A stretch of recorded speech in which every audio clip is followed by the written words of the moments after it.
This week at NASA.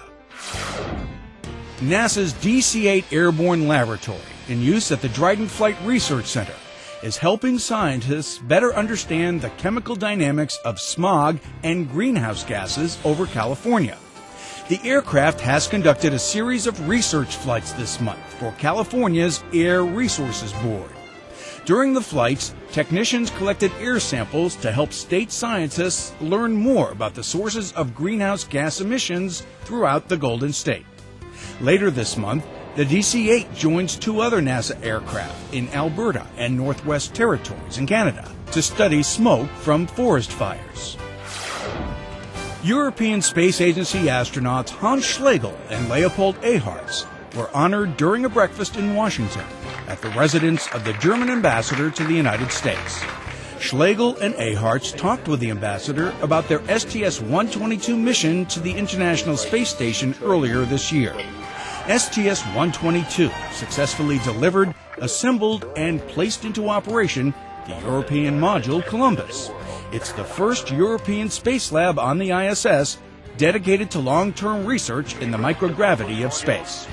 NASA astronaut Carl Waltz was also on hand to discuss the benefits of international cooperation in space research. About 350 kids got to see where their moms and dads go each day during Take Your Children to Work Day at the Dryden Flight Research Center. Youngsters and teenagers spent the morning touring NASA aircraft, operating flight research simulators, examining moon rocks, and watching demonstrations of life support equipment. After lunch, the children spent time in their parents' workplaces.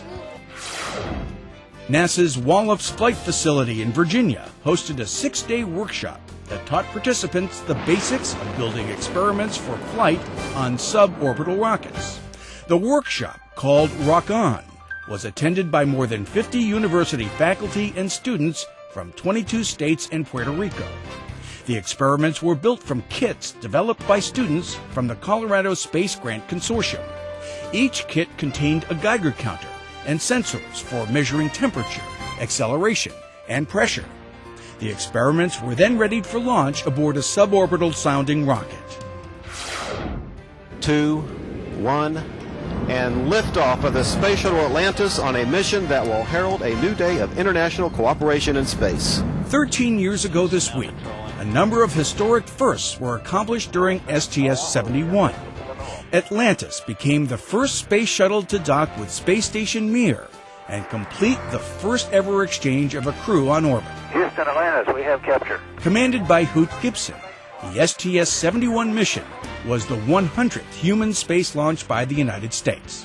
While docked, the two vehicles became the largest spacecraft ever on orbit, with a combined weight totaling almost 500,000 pounds.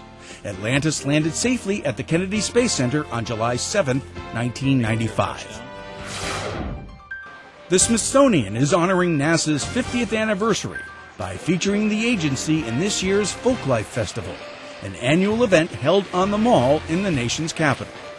NASA, 50 years and beyond, includes visual presentations, hands-on educational activities, and exhibits that explore the space agency's past and future missions. The Folklife Festival is a celebration of cultural traditions of communities across the United States and around the world.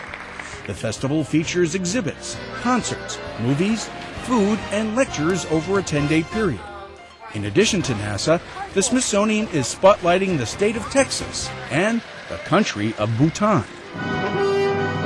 The Space Philharmonic, under the direction of Emile Decoux, launched the festival with its performance of Holst's The Planets at the National Museum of the American Indian.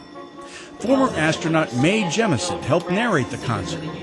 NASA imagery was projected onto the museum's wall behind the players. You are now free to move about the cabin. The Space Philharmonic also performed the score of the new Disney Pixar movie, WALL-E, about the last robot rover on Earth who finds true love with a new robot named Eve. And that's this week at NASA.